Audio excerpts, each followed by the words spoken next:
Just my wife. Right. And what I wanted to do today is, a little while ago, I wrote myself a paper that I've been trying to get published in some academic journals with results. But I thought, somebody's probably interested in this, maybe you guys. And I know one of the reasons that I've been having trouble getting it published, pardon me, one of the reasons I've been having trouble getting it published is because some of the advice they sometimes give you in school is don't write about things that interest you because you'll be too fanish. But that's really bad advice in my opinion, because I think you really should, if you're going to look at something, it should be the things that you're interested in. And you really just need to ask yourself sort of a hard question. Why does this interest me? Why do I like it? What is there to like about it? And the thing is, with the Protomen, the music of the Protomen, I find that there's actually quite a lot to be really interested in. And it's not so much that they explore social themes or anything like that, because lots of bands do that, let's be honest. And it's not the music itself, because I'm a professor in English and media studies. I'm not a professor of music. I can't talk to you about, academic music stuff. I don't know. What I think is interesting, though, is sort of the way they explore social themes. The Protomen, I hope most of the people in the room are familiar with the Protomen and what they do. And well, what they do is they do look at social themes. They look at it through, the lens of the Mega Man games. And they do that then through their music. There's a lot of stuff that on its own isn't exactly fresh. I mean, you expand one fictional universe from one medium like television or movies, and then you write a story about it. We know fan fiction. We've seen fan fiction, right? But when you take a video game, you expand it into music, which is not very common on its own. It's socially conscious in nature, and it's got a narrative dimension. This is a lot going on. This is a cross-media convergence, and not only do I just think it's neat, which I do, but I think it deserves kind of a hard look, a harder look than really most folks really give it. When you talk about the story of the Mega Man games, the funny thing is there really is no story to the Mega Man games. The first one came out in 1987, came out for the Nintendo Entertainment System. If anybody hasn't played it before, it's action platformer, you got swappable weapons, bosses are weak to some weapons, but resist other weapons. It's kind of a rock, paper, scissors deal. The entire plot from the instruction manual, I have the quote here, I'm gonna read you the instruction manual. It's Mega Man versus the powerful leaders and fighting forces of Monsteropolis, that strange, multifaceted land of robot-like humanoids. Brilliant scientist Dr. Light conceived the construction of fully operational human-like experimental robots to perform scientific or specific everyday duties.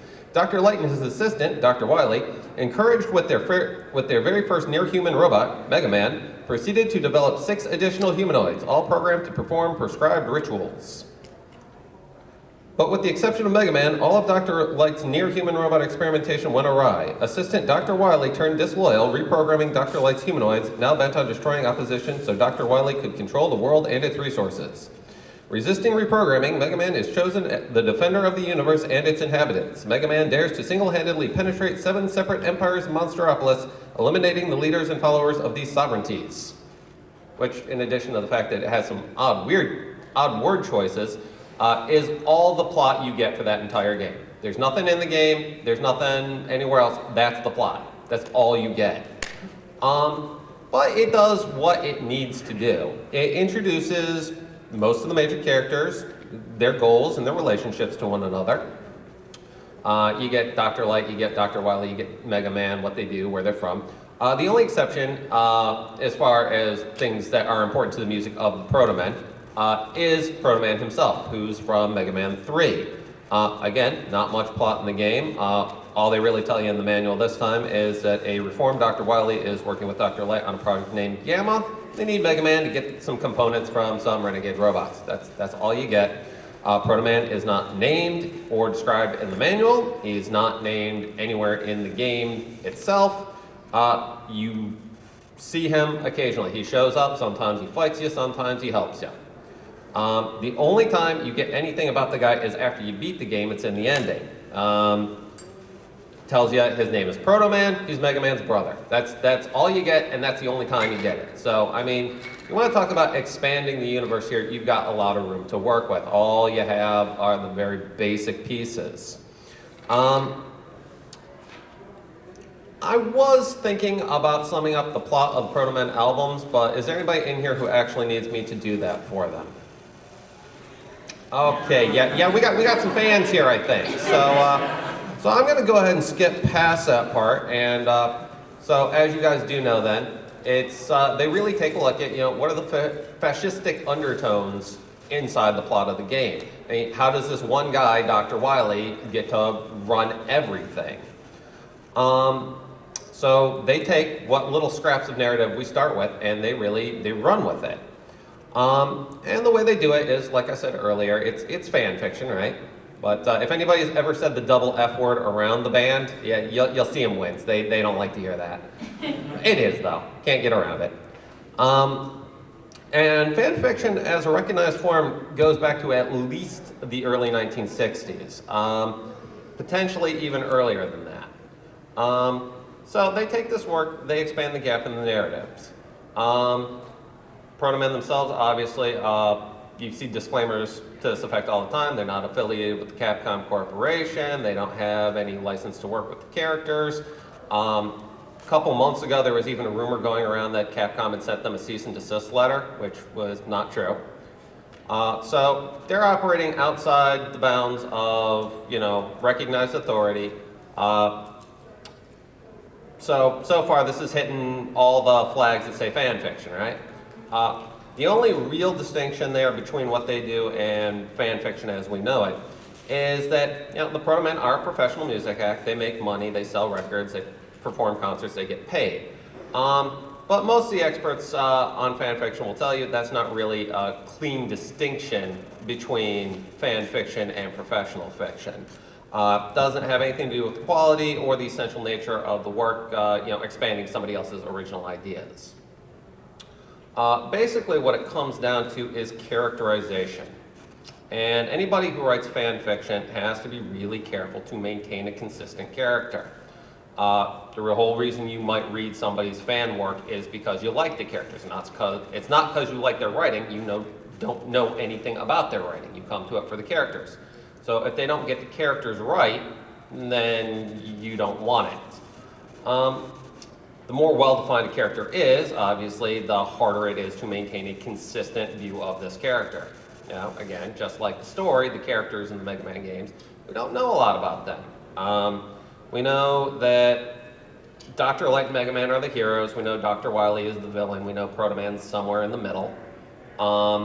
We know that Dr. Light is an altruist. He's trying to help people. We know Dr. Wily's a megalomaniac. He's trying to conquer stuff.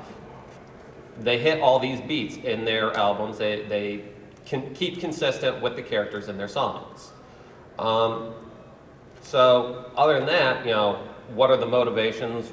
Why is Mega Man trying to fight Dr. Wily? Why does he fight other robots? How does he feel about this? What did he do before? What's he going to do after? We don't know any of this. We've never known any of this. So that's all wide open to debate. You could take that in any possible direction.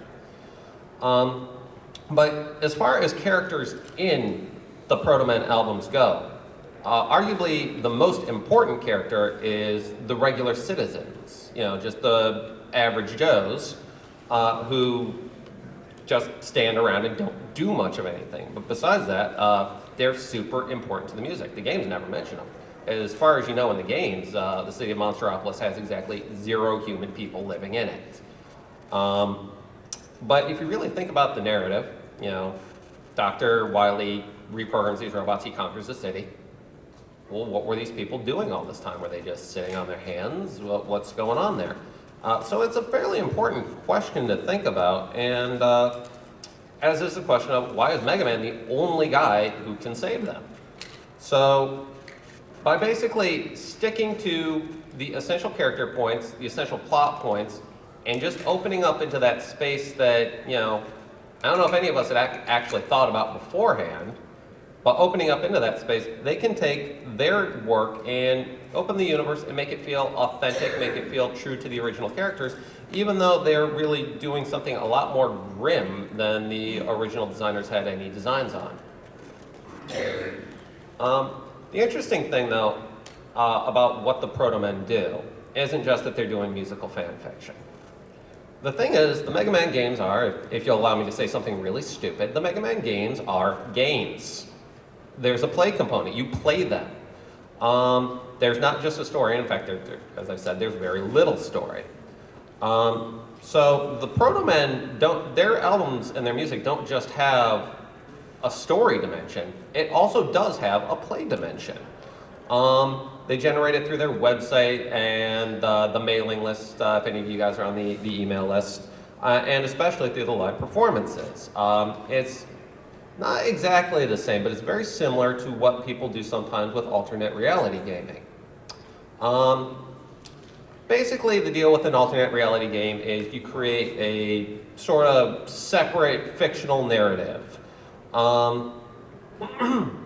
Where people are uncovering pieces of the story by doing staged live events or interacting with a website or something like that. So you get two story experiences. There's the story that was set up for you, and then there's the story you create of how did we discover this story. The Protomen have their own sort of elaborate fictional universe that they set off to the side. They all perform under stage names. They do the whole banter rhetoric thing. Greetings, warriors. They get you involved with this. We are for real, actual rebels fighting against Dr. Wily thing, which is, it's a performance, but it gets you involved. It makes you sort of interact with it, and they carry it on through the website, through the email. They act out the Mega Man story when they perform live. And it gives us all sort of a sense of community, not just the story of what is the story of the Protomen albums, but what is the story of us as fans at a Protomen concert. So it creates this play dimension that, like an alternate reality game, you don't have to do it. You can just listen to the albums, you can just enjoy the story, or you can get involved, you can play act, and it's a value add if you want to do it. And of course, as you guys I'm sure are aware, the band doesn't do this 24/7. It's not a hardcore, rigid, let's maintain the fiction at all costs thing. It's a sort of play act if you want to, don't if you don't, whatever is cool. But basically, so we've got this whole setup where we have a fan fiction, we have a story, we have a play dimension, we have a role play experience that we are part of. And so the whole thing that they're looking at, the social aspect of this is, fascism. How does it work? How do people let it work? And the reason that I think this is super interesting and the reason I think it works so well is because when they perform live, we play the regular citizens. We are the people who've given in, who've capitulated to Dr. Wily. And it's a funny thing because in any sort of narrative media, you'll identify with certain characters. And generally, you identify with characters that you like. Heroes, people who have traits similar to yourself, or people who have traits that you'd like to see in yourself. The regular citizens in the Protomen albums are jerks. They're bloodthirsty, they're cowards, they want other people to fight for them, and they're real eager to see violence, but not to be a part of it. They're afraid, they're easily cowed, scared away, and that's the thing really, is if you look hard at the Protomen albums, Dr. Wily is not the villain. We are. Dr. Wily is barely a presence. So we're being asked to identify with these people who are terrible people. And it's sort of a weird way to get the audience to identify with the character. And there are all kinds of theories on how audience identification works. Digging around, what I saw the Protomen doing is most like two separate things. They have some stuff in common with what's called the theater of cruelty, and with Bertolt Brecht's theory of alienation. I don't know if anybody in here is familiar with that stuff. I do have, I do have the definitions written down right here. The theater of cruelty was a concept created by a French guy, and please forgive me for butchering his name, Antonin Artaud, from the 1930s. And the idea is that theatrical experience should be all-consuming, should relate its message to the audience not only through conventional visual and auditory experience, but the whole complete immersion in the experience should be your theater experience. The theatrical episode is not so much, me recreating a fictional story, but instead we create a whole new space, we're on part of the show and you're part of the show and we're all the show together. And it's not really even defined by the performers, it's defined by how you engage with us. Basically the story, or the theater becomes less about story and more about, our interaction. Which, when you get right down to it, is more of a philosophical thing than a practical way to actually stage a show. But it is kind of neat, and you've got this sort of thing where we're not representing reality, we're creating a new kind of reality. Meanwhile, we got Bertolt Brecht's theory of alienation, and his idea was that during any sort of play, you want to continually remind people they're watching a play. You want to interrupt the story. You're watching a play right now. And the idea that Brecht had there was that this would give audiences a better understanding of their society, how society works, how it changes, how you change when you watch a play, how you change when you learn something. I don't know if that's necessarily true or not, but it does, sort of have the effect of making the spectator take broader stock of what's going on, at least in the theater, while they're there. And, of course, what is your role in going to a play, or, in our case, going to a musical concert? So, basically, you don't just watch the show, you're part of the show. And these devices work more or less like you would expect at a Protomen show. You're part of the show. You play a role. You interact. We're not just recreating something that happened or a fictional thing that they wrote. We're actually making up something new as we go along. How do we respond to the band? How does the band respond to us? Are you going to sing along to the songs? Are you really going to put your heart into actually playing the role of the citizens, or are you're just there to hear the music, which is cool too. But it's basically because they're asking you to play the villain. It's a little alienating. You're like, I don't want to be the villain. I want to be the hero. Everybody wants to be the hero. So if you're really looking at fascism and society, and you're asking the crowd to say, all right, you're the citizens, you're the ones who gave up. It basically is asking you guys to ask yourselves, well, how could I let this happen? And I don't want to overstate the case here. I'm not saying that the band is necessarily intentionally trying to do this. I think really most of us when we go to the show, we're there to have a good time. We're fun, interacting with the show is fun, being part of the show is fun. We play the role of the crowd because it's a large number of people playing a role that is a large number of people. It's a logistical issue. But nevertheless, if you're really in the spirit of active role play, if you're really, listening to the music and you're really playing a part, you kind of start to ask yourself, well, okay, this is kind of interesting. How does this sort of thing work? How does this mob mentality thing work? And I can even tell you, this actually happened to me at a show one time. I got a little too into it, and I kind of had to check myself in a minute. I'm like, whoa, that's kind of weird. I was part of a mob for a minute, and that was certainly not how I'd planned my evening. So basically, the whole story is Wiley is able to conquer his city because nobody wants to confront him. One man, for all his power, could have been stopped at any time, could still be stopped if people would just stand up to him, and no one ever does.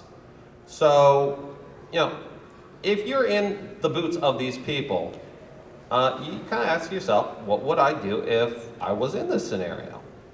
And, I mean, again, like I said, I don't think the Protomen are necessarily doing this intentionally, but they're definitely interested in social themes. They come up far too often for it to be an accident. There's a whole string of thought throughout the music, the supplemental materials inside, in the booklets. The idea that tyranny can only happen when people allow it. The central theme that you hear in several songs is that, you can't put all the power in one man's hands and not get, that's actually the lyric, right? You can't, oh shoot. Someone's saying it right after for you. Thank you. Thank you. I look like a jerk. Thank you.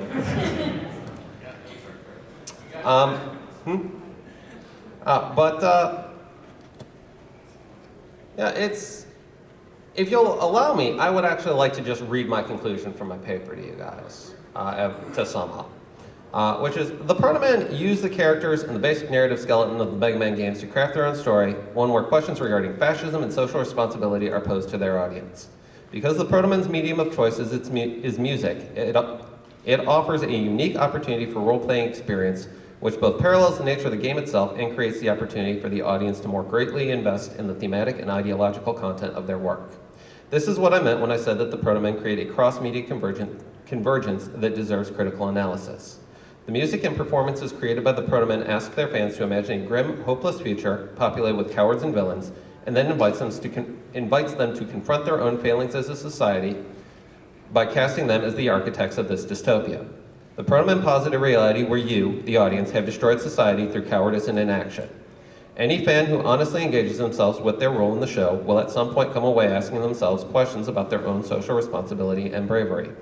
Whether these questions are honest or not naturally depends on the individual, but it is the role of art to provoke questions, not necessarily to provide the answers. The Protomen cut across media boundaries to create a work that invites examination of the self and society, a noble undertaking and one which I cannot help but find entirely fascinating. And that was just sort of my musings on the topic. So I'd love to take questions from you guys if you have any questions. Yes? Earlier you said that Wiley isn't really a presence in the albums, except that in Act 2, from The Hounds on, in some way, in just about every single song, he's referenced. He's the giant screen in the middle of the city that, is constantly playing the message, whatever's on the table plays, and there's the tape. I'm not sure how you can say that he's not a presence when his presence is what's driving everything happening in the album. I'll grant you that I perhaps misspoke when I used the word presence. Perhaps a better choice there would have been he's not really a character in the story, except that at brief moments. He's a small character in the story. You're right, he does have a larger presence in the second half of the second album, which I will point out is actually only a quarter of the total canon at this point.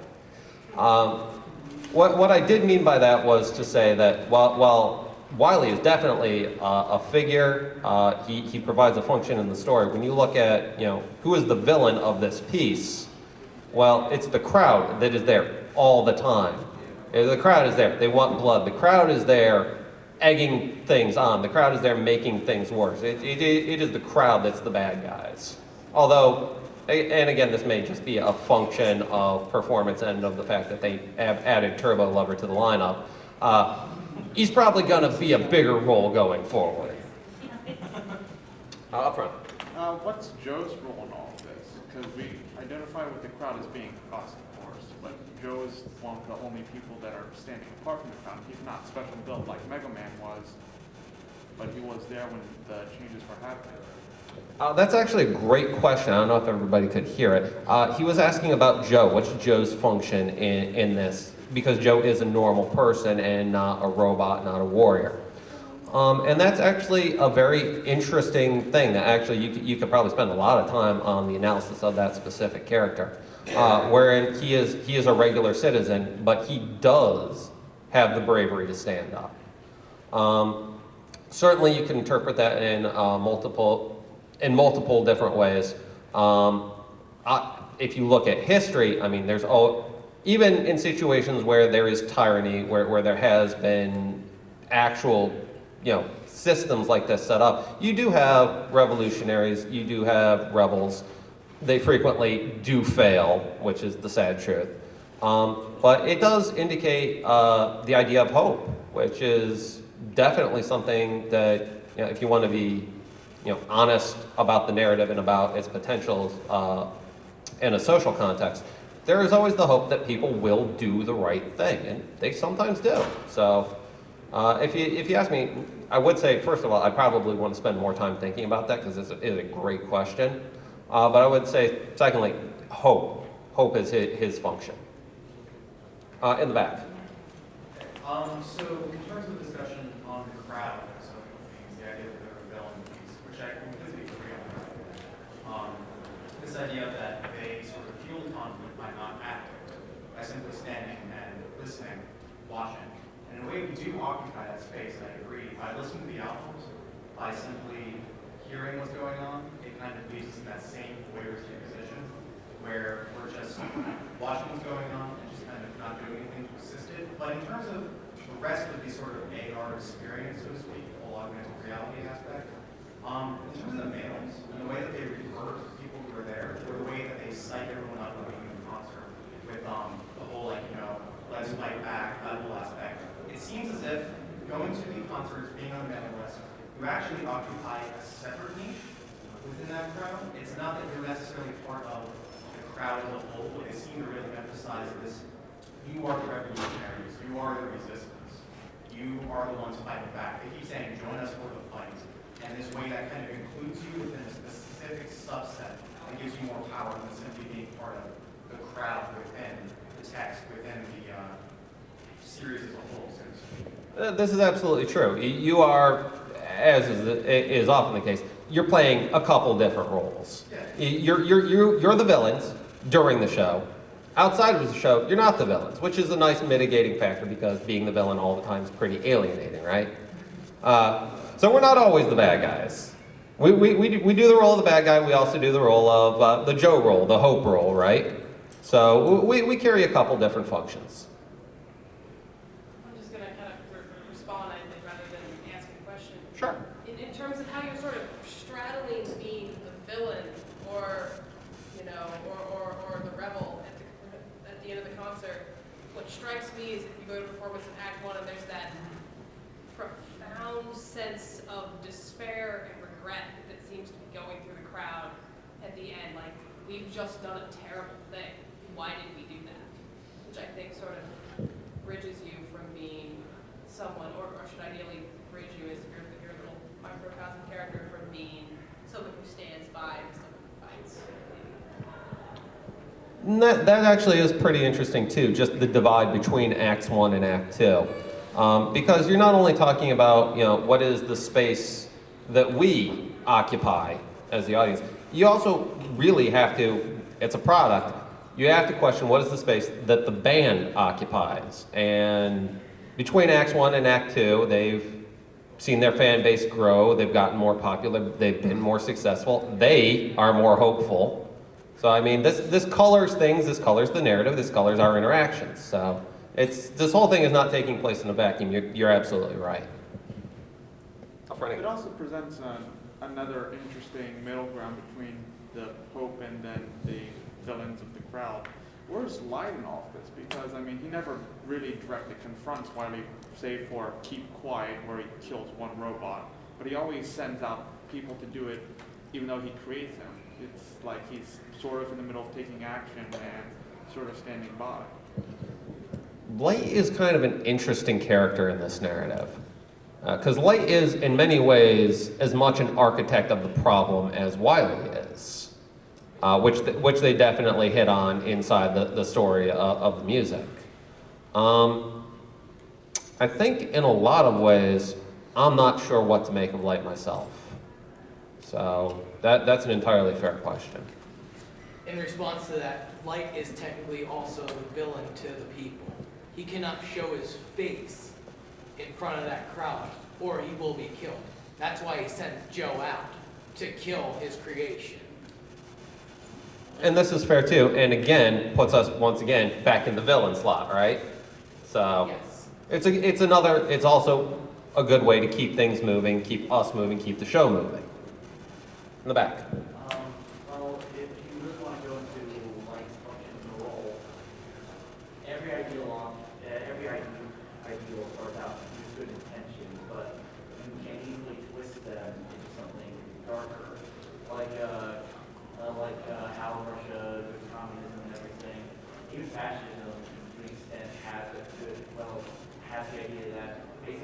have to worry about anything.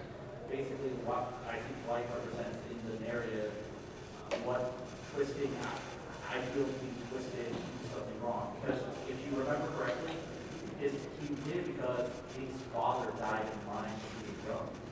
He wanted to get something out to help people like that, just the little guy and everything else. And that's true too. I mean, if Light is also part of the problem, he's the part of the problem that didn't mean to be part of the problem, but he can't fix it either because he's part of the problem. So, way in the back, I saw a hand. I thought I saw a hand. Yes. Oh, we got 5 minutes, which means we got time for one more question. So, who wants to fight over it? He wants to fight over it. Last question. All right. Riding on the coattails of that question, I'm not sure I see Light as part of the problem. I see him more as kind of a hapless guy. He's trying to help people, and that's his intention from day one, but it gets taken away from him in every case. Like with the original designs in Act 2, that's Wiley corrupting that design. Like Light knows what's going on. He's trying to stop it, but he just can't. He can't fight Wiley. He's trying to. He can't do it. Then it happens again when he makes Protomen, and because, let's face it, Light's a man, he can't fight 8 robot masters and expect to win. So he makes Protomen, sends him out, and then Protomen gets destroyed, and again gets twisted by Wiley. So I'm not sure I see him as part of the problem, or as just a guy who's getting beat down. Well, I hate to answer a question, a legitimate question, with a cliche, but that's exactly what I'm going to do. The road to hell is paved with good intentions. He doesn't want to be part of the problem. But again, we come back to that lyric. You can't just set the world at someone else's feet and not get trampled underneath. One guy is never going to be the answer to this problem. One guy cannot be the answer to this problem. Oh, I see so many hands. All right, we can probably squeeze you in. Go. I think just taking a step back from out of the Protomen universe and thinking about the larger relation of what's happening right now in our world. There are protests in every single country right now. You kind of gotta wonder. I mean, it predated, but when this started happening, all of Protomen music ran through my head again. Oh, yeah. I think we all had kind of the same impulse. Hey, when somebody's got their finger on the pulse, they've got their finger on the pulse. Well, I believe we are now out of time. Last question. Certainly. You're scheduled for 2:30 to 3:30. Why are you cutting it off? Oh, because somebody in the back said I had 5 minutes. I got the schedule right in front of me. Ah, well, forget that then. Take more questions. Thank you. Nope. I'm going to take a question from my wife because she has a question. Actually, what you said was brilliant. As you were saying it, I realized the Occupy protests are perfect. It's like they saw the future. I mean, think about it. We let them just pass all these laws to let people on Wall Street do whatever. We got angry. Someone started occupying, the Occupy stuff. Protests went up, whatever. Yay, mob. And then some police showed up. It got cold. They really died away when the weather changed. I mean, we really are the sad mob from the Protomen story. That's amazing. Thanks Yeah. for pointing that out. Human nature, sadly, doesn't change much over time. Yes, in the back. In terms of the function of light within the series, it's interesting. I think, when we see Joe, we're supposed to assume that, hey, he's like the one element of humanity who's kind of deciding to stand out and rebel. He's supposed to be representative of them, but trying to break out. And we don't really look at light because he's the center of the narrative. So we assume that he just kind of occupies his own separate niche. But I think the whole point is that we're missing that he is representative of everyone else. He's concerned with his own issues. He has his own problems. He loses his father. He loses his beloved. He's obsessed with the issues that he has going on in his life. And there are times when he retreats for long periods rather than actually confronting and dealing with it, because that's the only way he can. I mean, he needs time to recuperate. He needs time to actually plan and deal with it. But even then, sometimes the only thing he can do is just sit back and take it. And I think he's representative of the everyman. I think he's just part of the crowd. Well, that's an interesting point, too, because who's to say that the architects, that the great men, are really any different from you and me in the fundamental ways. So, I mean, that's certainly, that's a great aspect to bring up, is that Dr. Light, he's special, but he's not. In terms of his talents, but in terms of his function in society and the way that he is emotionally, spiritually, he's exactly the same. He's Yeah, still- precisely. he's the same way. Never stands with this, great, go ahead. This is probably the least intellectual question you'll get all day, but what's your opinion on the Joe was drunk theory? Let's all hope that's the least intellectual question I get today. I have heard this one before, actually. I don't love it. And not just because it's a sort of lightheartedness that it takes all my stuffy academia and throws it out the window. I don't love it because too much of the story really is about social responsibility. And I mean, drunkenness is literally our socially acceptable way of, you know, just not having social responsibility. So don't love it. I'm actually counter that because, surprisingly enough, being drunk and making some probably dumb decisions works out in revolution specifically. The original, the real Tea Party. I'm well aware.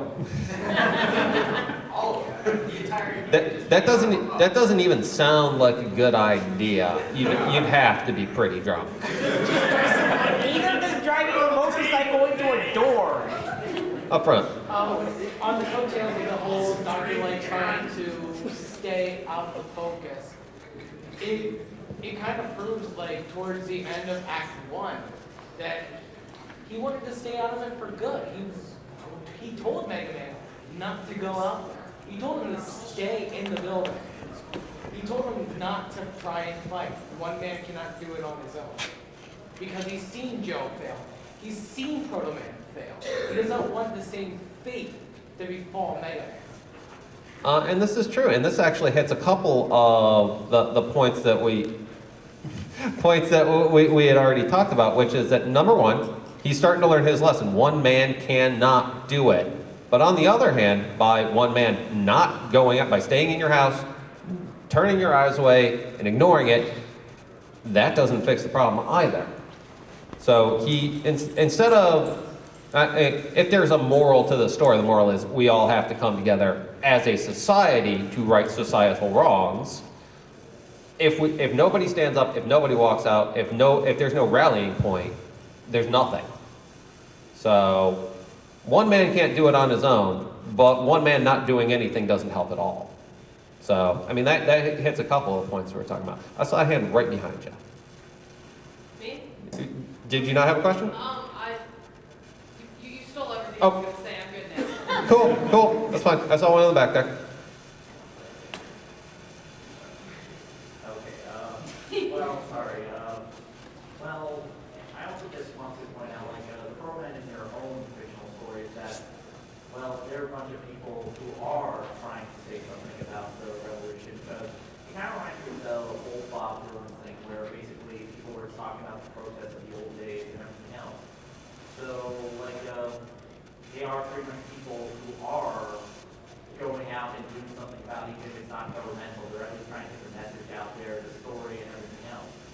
Like, I'm not really, like, how they play the narrative is actually what something, them trying to do something about it. I would agree with that. I don't know if you wanted more insight there, but I would agree with that. Are we the new hippies?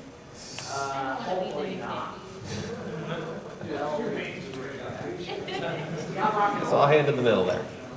One thing about Protomen's, not necessarily just the music, but the story and the plot line itself, is it's very deliberately dystopic, very much reminiscent of, for example, 1984.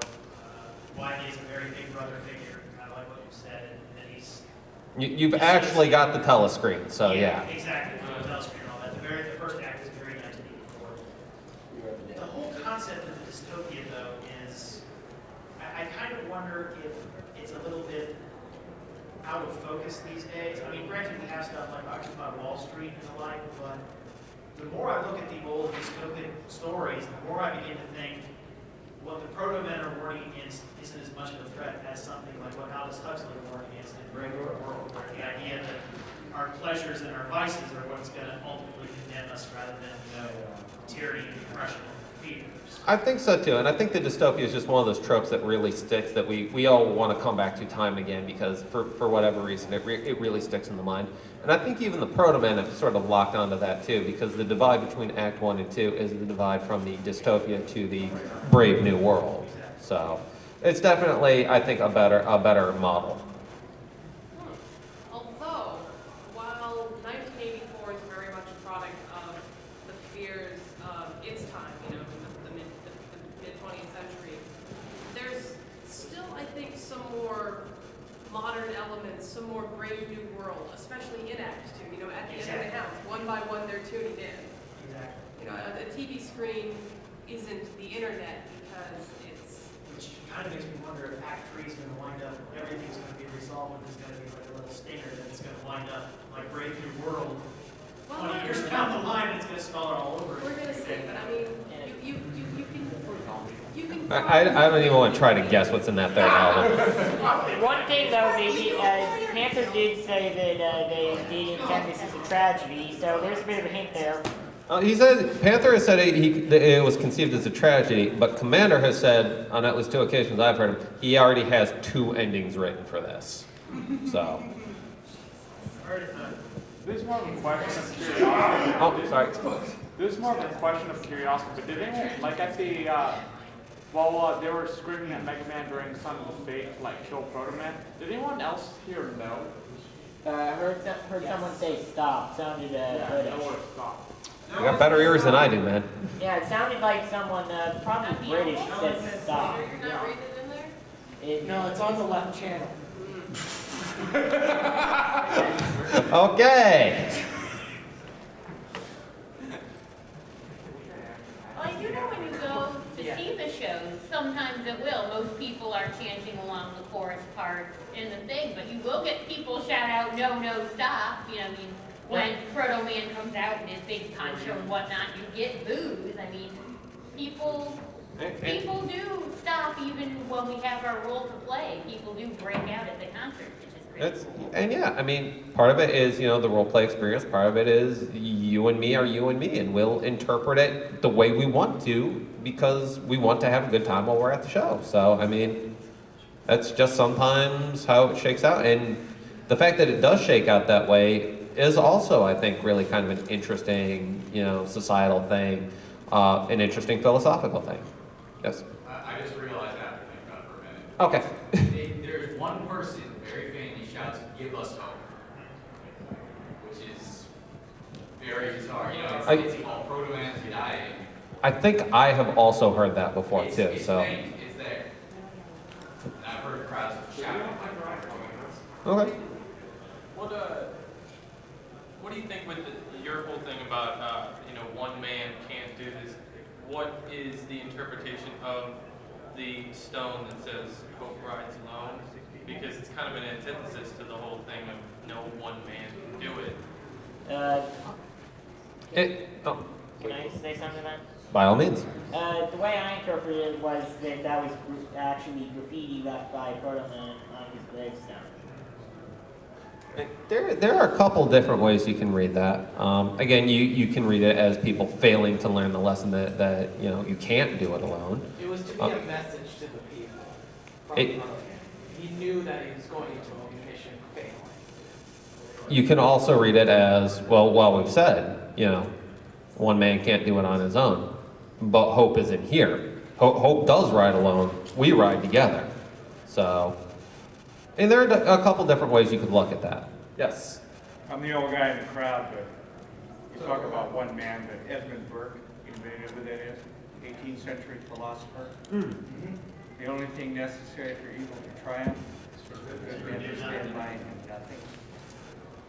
In terms of civil responsibility and civil disobedience, another name you probably never heard, Alexander Pope, Treatise on Civil Government. So if you go back to the roots of some of the 17th and 18th century philosophers, you can find some of the basis that leads to the next 2.5 centuries. And yeah, again, too, it all works together, and there's definitely more than one interpretation here. Don't let me fool you. Just because I'm wearing a fancy hat does not mean that I have all the answers. Yeah, I mean, Thank you, Professor Lee. You did that. yeah, whatever, Professor Wright. I see one in the back there. This idea about overrides alone, you said something earlier along the lines of, is it no one can do it on their own, but if you sit by and do nothing, then nothing happens. Maybe you could interpret it, I mean, as within each of us, as more like inner stirring, this idea that like individually each of us needs to kind of grapple at it, and regardless of whether someone else does something, we have to drive ourselves to something. Yeah, exactly. That was what I was trying to get across. You said it much better. Yes. Another interpretation of hope right alone that I came away with at the end of that one was hope right alone because we let it. Like nobody's standing Ooh. up. It's just this one guy. I like that. He knows. Exactly. He can't. He knows. He's got a little army of robots that he has to stop. And one person cannot do that, but he's doing it anyway because somebody has to. And we're all sitting at home watching. It's not a message, it's an accusation. Hope rise alone, why are you letting it? Exactly. I see hands. Any more hands? You don't have to humor me if we're done. Here, I'll be uppity here. Has becoming a Protomen fan and taking the time to think more closely about what they've got to say about fascism and social responsibility inspired you, or perhaps anybody else in this room, to be a little more political or a little bit more responsible? It's definitely made me think harder about it, which is perhaps not the best answer to that, but it's definitely made me think at least, which is more than I was doing before. It's easy to get inspired listening to the albums, but afterwards, when you put it behind you, you can't really take that momentum of like, yeah, changing the world. Well, Well, you should be able to, but Unless it's you just how it works with me. I'm not out there right now. Unless you do what I do and listen to Act 2 over and over and over until you're sick of it. True enough. once again, going to human nature, if I can go back to another song lyric, is there no one here who values courage over life? The answer most of the time to that is no, not really.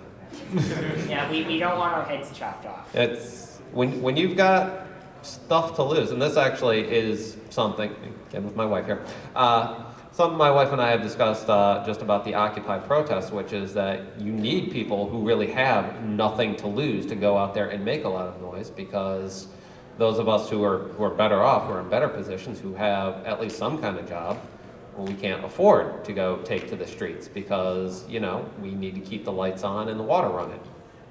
So, I mean, there are conflicting interests here, and I mean, that's a different question. It's related, but where is your societal tipping point, justice versus convenience? Which is, I mean, again, with the Protomen, a great question, because Act 2, this whole thing kind of snuck up on them, right? All of a sudden, we're living under a tyranny. So it's another good question. Up front. More of an intelligent question this time. What's your opinion on the characterization of the interpretation of Protomen's characterization, in that some people think that he was in his villain role, not really playing the villain, but more sort of just playing the villain, trying to incite people to stand against him? That is the way I have always personally interpreted that, which is that he's being the bad guy to try to get other people to be the good guy. Which again, coming back to the accusation of hope rides alone. Come on, you assholes, get me. So I definitely feel that is the correct interpretation, insofar as there is a correct interpretation. In the back. Where's Pierce going? Nowhere. Ooh. Oh, now we've got a tough question. If Dr. Light and Dr. Wiley got into a fist fight, who would win? Ooh. Dr. Light's beard. I'm actually going to give that to Dr. Light because I believe he's got the weight on him. Okay, that's reasonable. All right, one more from my wife. If Panther and Turbo Lover get in a fight. Panther, because he's got the weight on it. And Commander. I was about to say that. All right, any other questions? Serious, silly, or otherwise? Howard Love in 2000 actually got in a fight. Commander or wrestling god? They might be encumbered by that though. I see one in the back there.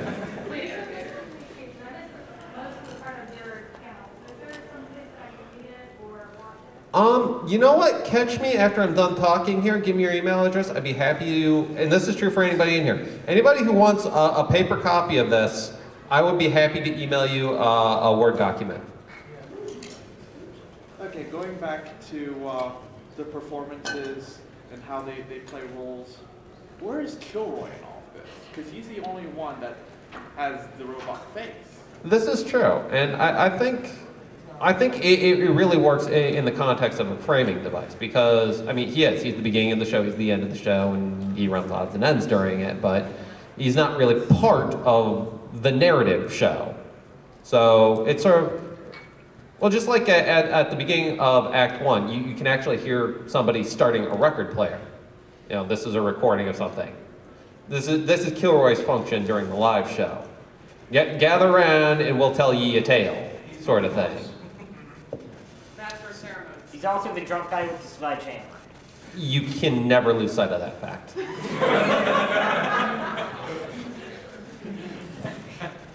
I do believe we have time for one more question.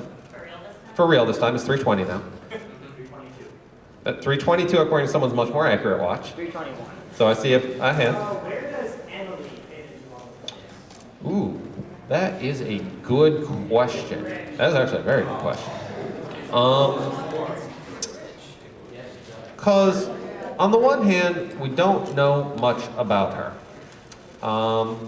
She does fill a lot of the same functions as some of the other characters we talked about, the normal humans. She definitely slots into the Hope role, what with the bit on Hope, Here Comes the Arm. I think a lot of what she is actually is motivation too, which is, again, if the road to hell is paved with good intentions, one of Dr. Light's intentions is to make things better for people, make things easier for the people he loves. Which is, it's so easy to have that impulse twisted away from you, even in more mundane ways.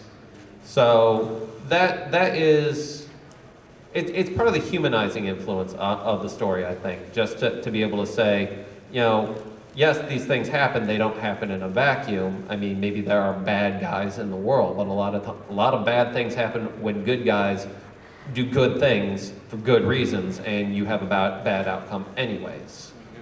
So I think in a lot of ways Emily's role is just to add to the richness of the environment. All right, one more. I feel like she's the sort of person that you actually need around to get a revolution to succeed. Because not only she's not just there providing hope, she has clearly incredible powers of, you know, being able to withstand and go through suffering, but believe that, yes, we can act, yes, you can act, Tom, get up there and do something like, I know you're a good man who will. And then she doesn't give in to while. He's like menacing her in some way. She's saying, you know, you're a tyrant and a creep, but I'm not going with you. She does die for what she thinks is right, like Joe. And you know what? I can't think of a better way to end this panel. So, thank all of you for coming out. Thank you for putting up with my asinine music. It was great talking to every one of you. Again, anybody who wants a paper copy of this, please just come get me. Give me your email address. Get an email sheet, passing it around. Oh, super.